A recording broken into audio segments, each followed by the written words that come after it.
What's up, all you beautiful people? Welcome back to the podcast. I'm curious how this episode's going to go because I'm going to admit something. It's been a couple of weeks since I've recorded. I just got back from a wicked awesome trip to Antarctica. So during that period of time, as I am wont to do, what I typically do when I go on vacations or go on these trips is I think I'm going to be able to maintain my routine, my habits, my rituals, and that I'm going to keep working, and it's going to be awesome. What usually happens is I go on these trips and then no work gets done. So I traveled to Antarctica, brought my microphone, brought my camera equipment so that I could record podcast episodes for you guys. But then I got down there and we were just so busy and exhausted every single day from the expeditions that never actually took the time to record. So the lesson there is don't bite off more than you can chew. When you go on vacation, go on vacation. When you're working, work. I'm still trying to learn this lesson. So this isn't me telling you what to do. This is me just reminding myself, hey, Anthony, in the future, when you go and you think you're going to be super productive on these trips, just know you're not going to be. So here we are. It's been about 2 or 3 weeks since I recorded the last episodes, which shouldn't really affect you one way or the other because we batch these so far in advance of when they go live. For instance, I'm recording this in the end of February, and so by the time you're listening to this is maybe April or so. So shouldn't affect you, but all that's to say is I'm a little bit out of the routine of talking and speaking, hopefully coherently. We'll see if we can actually get through this. But with all that said, today I want to talk about the language of business, speaking about talking, speaking about language and all that good stuff, communicating. I was thinking about this on the trip quite a lot, actually, is that the underlying language, language is an interesting thing in general. Like I live in Minnesota in the United States, and we're really blessed that we speak English, and that is the lingua franca, which is the common language of the world. So we can travel internationally fairly easily because a lot of people speak English, which is great because I don't speak any Spanish. I don't speak a little bit of German, but like, you put me in a foreign country and I'm really out of my depth. So it's really fortunate that a lot of the world also speaks English. And I was thinking about that a lot on the trip because we're down in, to get to Antarctica, we got to fly into Chile, and it's a very Spanish-speaking country, obviously. And I was like, man, I'm really out of my depth here. If these people didn't speak Spanish, and if I didn't have a friend on the trip who was kind of a translator, this would be a very difficult trip.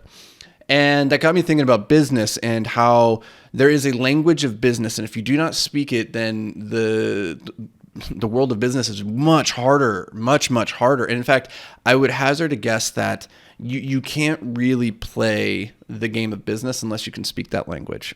Now, I know a lot of people, they try not to speak the language, and they think they can hire this position out. They think they can get a partner who handles this aspect, the language, the translation. But if that's the case, if that's what you're doing, then you're always at the mercy of the vulnerability of your translator, right? Like that person who's doing the translating for you, they can lie to you, they can cheat you, they can mislead you, they can be confused, And so it's important that you can speak the language of business. And so what is that language? That's the question. Okay. That's an easy one. It's finance. It's money. Like underlying everything that happens inside of a business, we're trying to get customers, we're trying to sell them stuff. But at the bottom of it all, it's numbers. It's the math. It's the finance side.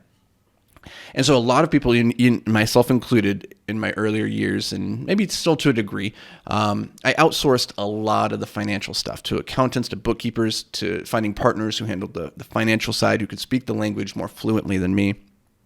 And that can get you into a lot of trouble. It can get you really quickly up a creek without a paddle if you're relying on somebody else to do, again, the translating for you, and you can't understand, the underlying grammar of looking at a P&L, looking at a cash flow statement or a balance sheet. And if you don't even know what those things are, a P&L, cash flow statement, and a balance sheet, then you are woefully unprepared to speak the language of business. And so I wanted to share a couple of resources. I think I got 5 books listed here that I found particularly useful in my own education and learning how to speak the language of finance and money, so that you can look at a P&L, you can look at a balance sheet, you can look at a cash flow statement, you can understand what these three very important documents are, how they speak to each other, and then what the numbers are telling you. Because again, something I'm very fond of saying is that numbers don't lie, but I can make them say whatever I want. So if you can't trust me, you can't trust my numbers.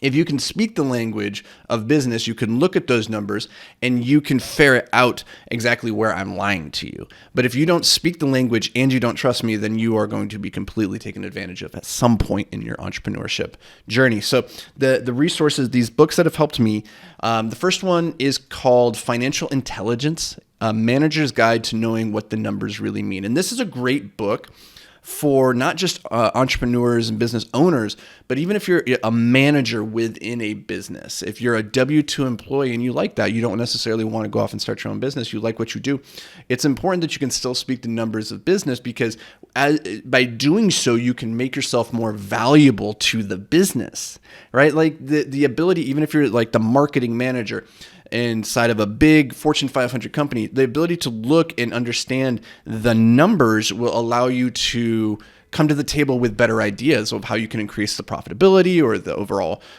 growth of the company. And that can make you just so much more valuable and increase your earning potential over time, or, just bring more satisfaction to what you're doing, because you can now see how all the fingers and webs of the company are intertwined. I found this book to be a really great resource for that. It breaks things down very simply in a way that's, for me, who's, not, my default state is not to live in numbers. I don't think in numbers. And so I found this book very easy to digest, very good.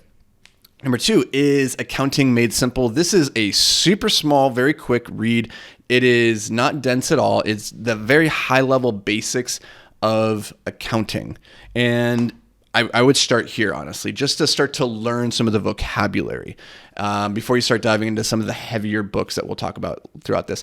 Now, if you're not a book person, there is a really fantastic YouTube channel. Let me see if I can pull it up here while I'm talking really quickly, because I found this to be one of the best accounting channels out there. I think it's called Accounting Stuff. Really good.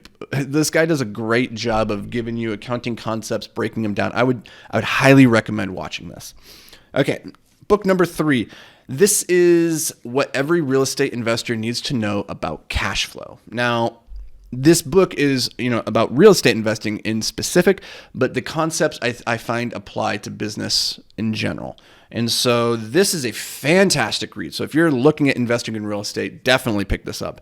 If you're maybe not so curious about that, but you are curious about entrepreneurship, business, this is also still a really great book. Understanding cash flow. Cash flow is the lifeblood of a healthy company. If you don't have cash flow, or if you don't understand the way that it's calculated, or all the different levers that you can pull to manipulate cash flow in real time, then you can be vulnerable. And this is a lesson that I learned when we were building Escape Climbing, because this was a company that there was really long lead times between when we would make orders for, say, hardware in China. We'd place $1 million order, and then it would take 6-9 months to get over the sea to be produced, and then get on the boat and then come across to make it to us, right? So really long lead and lag times between when we'd pour out the cash, when we'd actually sell that product, right? So it might be 6-9 months before we actually see the product, and then we sell it to, a wall builder, and they might be on net 90 terms. So it could be another 3 months before they actually have to pay their bill. So all told, we maybe need to put out $1 million at the beginning of the year, and 9-10 months later, we might actually be able to sell and have money hitting the balance sheet. And so understanding how you can manipulate different aspects of that equation to increase your cash flow during the midterm is very important, because at the end of the day, like revenue, just because you made the sale and you have revenue showing up on your P&L doesn't necessarily mean that's cash in the bank. And if you don't have cash in the bank to cover the overhead and the expenses, then you're going to be out of luck. And so this book, what every real estate investor needs to know about cash flow, fantastic book. Go pick it up. This next one is not about finance in particular, but finance is like, if you were going to strip away and say, okay, finance is the language of business. Well, what's the language of finance? That would be numbers and math, right? And so you have to have a basic proficiency in just addition, subtraction, multiplication, division, all these things, right? Just to be able to like get to the point of understanding finance. And so I find this next book is called Math Better Explained, is a great primer for just becoming more proficient at the basics of math. It might seem really silly, but it's important. And what's really funny is that in high school and college, you spend a lot of time, doing algebra, then geometry, trigonometry, calculus, and so on and so forth. And what I find is that in business and just in life in general, like things never really progress much beyond algebra. Like if you can speak algebra, you're going to get really far in business. And so you don't need to go master the complexities of higher math. You just need to understand the fundamentals, the basics really, really well, and get to the point where you can do these things in your head. Like I actually have a really good ability at this point to ballpark complicated math equations. Like I don't need to get the specific answer off the top of my head, but I can get really close to the answer. And when that comes to negotiations, when it comes to like eyeballing a project or just getting a sense for where we're moving as a company, that's very, very valuable. Just being able to do that in real time as you're talking to somebody about numbers, rather than having to sit down with a spreadsheet and get really into the weeds with a calculator. I find that to be not just a really cool party trick, but also very valuable in real estate and in business. The last book, this one is very advanced, very complicated, and I don't recommend it to everybody, but if you're a nerd and you want to go deeper into the world of finance, and then this book could be a really good place to go. It's more of a textbook, really. It's called Finance in a Nutshell. Don't let that name fool you. It is very, very complicated and hard book to read. I would start with these other resources that I've talked about, but once you've progressed through that and you're ready for like the master's level, Finance in a Nutshell is a really good book for that. So those are my resources for you guys to help you start speaking the language of business just a little bit more proficiently, and hopefully this serves you on your journey. If not, hey, that's okay. We'll try again tomorrow. All right, guys, I appreciate you being here. Hopefully this wasn't too weird and awkward, getting back on the horse after a couple of weeks off. If it was, let me know. Shoot me a comment, shoot me a DM, shoot me a review, whatever, and just give me some feedback. Let me know. Otherwise, stay frosty. That's not a thing I say. Stay hyper-focused, my friend. I'll see you guys in the next episode. Bye.